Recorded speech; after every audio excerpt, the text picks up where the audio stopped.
Time now to celebrate something that's very important to our next guest and also important to us here at the couch. Matthew Miller worked with us for so many years before he moved to Network 10 in Brisbane, but he's back with us today here in Perth. Welcome, Matthew.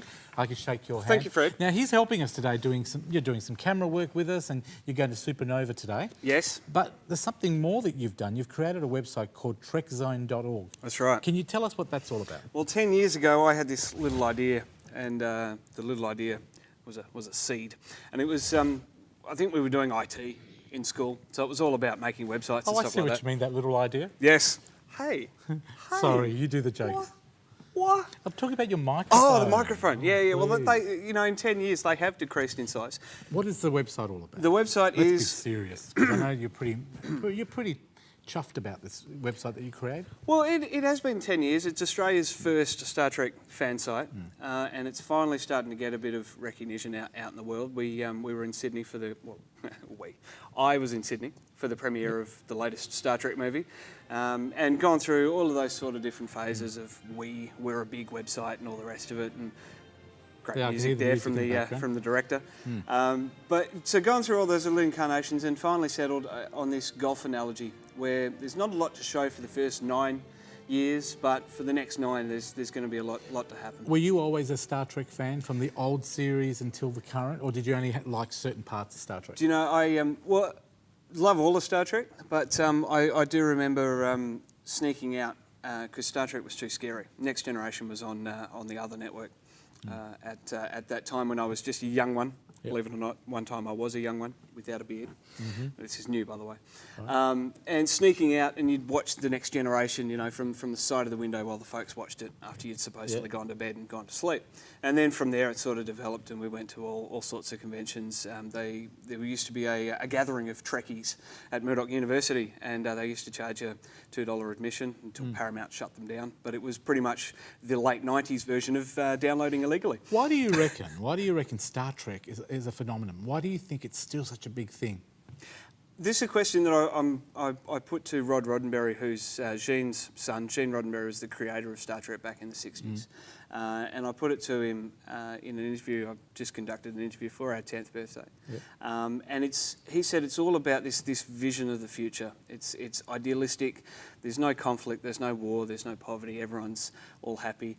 And I've sort of come away from that sort of idealism of the future and loving that so much, and sort of become a bit controversial in loving Deep Space Nine, which was another incarnation of Star Trek where it dealt a lot more with the grey areas of life and how everything's not so pretty and everyone doesn't get along and people are so happy and all the rest of it.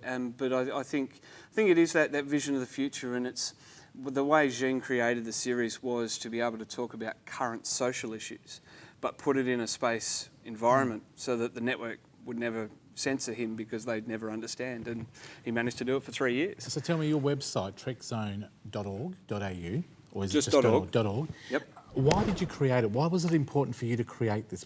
Did nobody else, Paramount maybe, create one? Why did you do it? I think it was sort of a creative outlet. As I said, it was around the time of doing IT at school and that sort of thing. So website design was in what we were doing at school.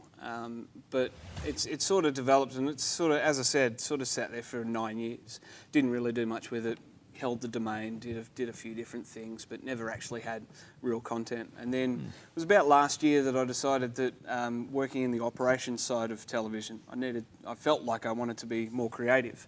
And the way commercial television is, you don't really have that opportunity like we used to do on community TV. So put all the energy into the website, trekzone.org, and started doing convention coverage like I'm doing. What can we expect to see on the website if I go on it right now? What sort of stuff? Right now, well, it's 3 days past our anniversary. Was on my anniversary.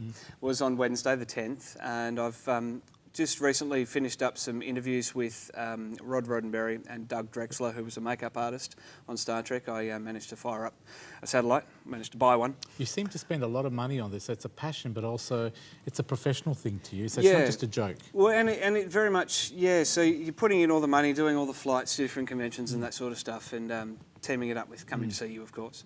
But it's this thing where I can't really make money off it because it is Paramount's brand, but it's all about being a fan site and being willing to do it. So people can become members and join up on your website? Or? No, it's all totally it's free. All totally Beautiful. free, and it's all just funded from working overtime At Channel 10. At Channel 10, as you can see by the bags. Just quickly, I know we're running out of time. TrekZone.org is the website. Yep. You're doing some stuff on the couch as well in the future. You're doing some challenges, I believe? Yes, Matt's $50 challenges. Yep. You've very graciously given me $50 out of your weekly budget. Out of my credit card. Out of your credit card, and I very much, in fact, I think you're giving me your credit card. I am actually. Yeah. You can have it. Westpac, Yeah. I'll give you the new address to send Beautiful. the bill. Yeah, that'd be great. What can we expect to see on your first challenge? The first challenge is going to be Brisbane to Sydney on $50. So that's $50 to fill up the car. Obviously, he made it if he's here to tell us about it. He hasn't been arrested. That was the unfortunate thing though, Fred, because I made it, it wasn't as exciting as it could have been, because the New South Wales Police Force said if you break down on the Harbour Bridge, deliberately running out of We're gonna petrol, fine you. they're going to arrest me for causing a public nuisance. So had the NRMA escort me in and that sort of thing in the Novotel on Sydney Darling Harbour, put me up for the night, but I made it, and we're going to do some more. I think the next one's going to be Brisbane to Melbourne. Thank you very much, Matt, and congratulations on your 10 years with TrekZone.org. Thank you, I Fred. know you've got to head off to the fantastic supernova that's there. Thank you for coming in to spend a bit of time with us. Not a problem. A little moment, and you've got such a huge website, such a huge passion to you, and we'd love to see you on the couch. And we look forward to seeing your $50 challenge next week. It's me in a car for 6 minutes, but it should be entertaining. And we look forward to you meeting William Shatner, maybe bringing him on the couch. Well, see, he said no. So I'm going to start tweeting him, and he's going to become my Will Wheaton. Beautiful. Wheaton! This is Matt Miller. This is one of our favourite people here at the couch. He's one of our ex-crew who's never really been an ex because he's always stuck around even though he doesn't live in the same state. But I don't know how he does that. I'm actually like a bad smell. Just like can't read a recycled crew member like Kevin Rudd is in Canberra. Thank you very much. We love having him here. We love the work he does with the couch, and we look forward to you seeing Matt more often on the couch every month or so, hopefully with his challenges. TrekZone.org is the website. Check out our website, thecouch.com.au for more details. And thank you for being on the show today. Thank you, Fred. Well done.